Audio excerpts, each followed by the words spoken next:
Hello friends, welcome to ನಂದಾ ಸವಿರುಚಿ. ಇವತ್ತು ನಾನು evening snacks ಮಾಡ್ತಾ ಇದ್ದೀನಿ. ಅದೇ ಹೀರೆಕಾಯಿ ಬಜ್ಜಿ. ಯೂಶ್ವಲಿ ನಾವು ಈರುಳ್ಳಿ ಮೆಣಸಿನಕಾಯಿ ಬಜ್ಜಿ ಮಾಡಿರ್ತೀವಿ, ಆದರೆ ಇವತ್ತು ಬೇರೆ ಥರ ಹೀರೆಕಾಯಿ ಬಜ್ಜಿ ಮಾಡೋಣ. ನಾನು ನನ್ನ ಚಾನಲ್ನಲ್ಲಿ ಈರುಳ್ಳಿ ಮೆಣಸಿನಕಾಯಿ ಬದನೆಕಾಯಿ ಬಜ್ಜಿ ರೆಸಿಪಿ ಮಾಡಿ ಹಾಕಿದ್ದೀನಿ, ಒಂದು ಸಲ ಹೋಗಿ ನೋಡಿ. ಬನ್ನಿ, ಈಗ ಇದನ್ನು ಮಾಡೋದಕ್ಕೆ ಏನೇನು ಇಂಗ್ರೀಡಿಯೆಂಟ್ಸ್ ಬೇಕು ನೋಡೋಣ. ಮೊದಲಿಗೆ ಒಂದು ಹೀರೆಕಾಯಿನ ಈ ರೀತಿಯಾಗಿ ಸ್ಲೈಸ್ ಮಾಡಿ ತೊಗೊಂಡಿದ್ದೀನಿ. ಆಮೇಲೆ 1 ಕಪ್ ಕಡಲೆ ಹಿಟ್ಟು, ಬೇಸನ್ ಹಿಟ್ಟು ತೊಗೊಂಡಿದ್ದೀನಿ.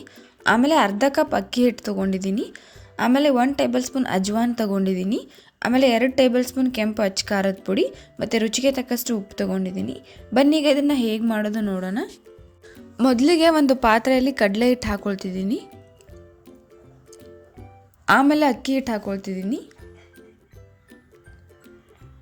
ಆಮೇಲೆ ಅಜ್ವಾನ್ ಹಾಕ್ಕೊಳ್ತಿದ್ದೀನಿ. ಆಮೇಲೆ ಕೆಂಪು ಅಚ್ಚ ಖಾರದ ಪುಡಿ ಹಾಕ್ಕೊಳ್ತಿದ್ದೀನಿ. ಆಮೇಲೆ ರುಚಿಗೆ ತಕ್ಕಷ್ಟು ಉಪ್ಪು ಹಾಕ್ಕೊಳ್ತಿದ್ದೀನಿ. ಆಮೇಲೆ ಹಿಂಗೆ ಹಾಕ್ಕೊಳ್ತಿದ್ದೀನಿ. ಹಿಂಗು ಕಂಪ್ಲೀಟ್ಲಿ ಆಪ್ಷನಲ್, ನಿಮಗೆ ಬೇಡ ಅಂದರೆ ನೀವು ಸ್ಕಿಪ್ ಮಾಡ್ಬೋದು. ಇದೆಲ್ಲ ಹಾಕಿದ ಮೇಲೆ ಇದನ್ನೆಲ್ಲ ಚೆನ್ನಾಗಿ ಒಂದ್ಸಲ ಮಿಕ್ಸ್ ಮಾಡ್ಕೊಳ್ತಿದ್ದೀನಿ.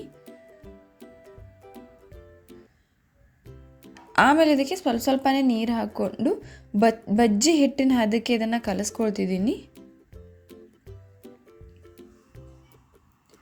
ನಾನಿಲ್ಲಿ 1/4 ಟೇಬಲ್ ಸ್ಪೂನ್ ಅಡುಗೆ ಸೋಡಾ ಹಾಕ್ಕೊಳ್ತಿದ್ದೀನಿ. ಕೆಲವೊಬ್ಬರು ಸೋಡಾ ತಿನ್ನಲ್ಲ, ನಿಮಗೆ ಬೇಡ ಅಂದರೆ ಇದನ್ನು ಕೂಡ ಸ್ಕಿಪ್ ಮಾಡ್ಕೋಬೋದು, ಇದು ಕೂಡ ಆಪ್ಷನಲ್. ಆಮೇಲೆ ಇದನ್ನೆಲ್ಲ ಒಂದ್ಸಲ ಮಿಕ್ಸ್ ಮಾಡಿ, ಆಮೇಲೆ ಒಂದೊಂದೇ ಹೀರೆಕಾಯಿ ಸ್ಲೈಸ್ನ ಹಿಟ್ಟಲ್ಲಿ ಅದ್ದಿ ಕಂಪ್ಲೀಟಾಗಿ 2 ಸೈಡ್ ಕೋಟ್ ಆಗಬೇಕು. ಆಮೇಲೆ ಬಿಸಿ ಎಣ್ಣೆಯಲ್ಲಿ ಫ್ರೈ ಮಾಡ್ತಾಯಿದ್ದೀನಿ.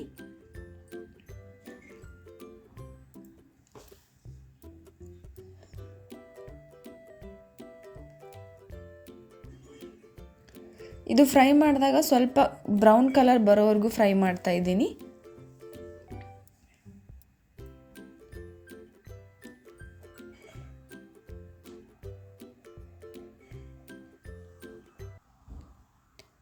ನೋಡಿ, ಇಷ್ಟೇ ಹೀರೆಕಾಯಿ ಬಜ್ಜಿ ರೆಡಿ ಆಯಿತು.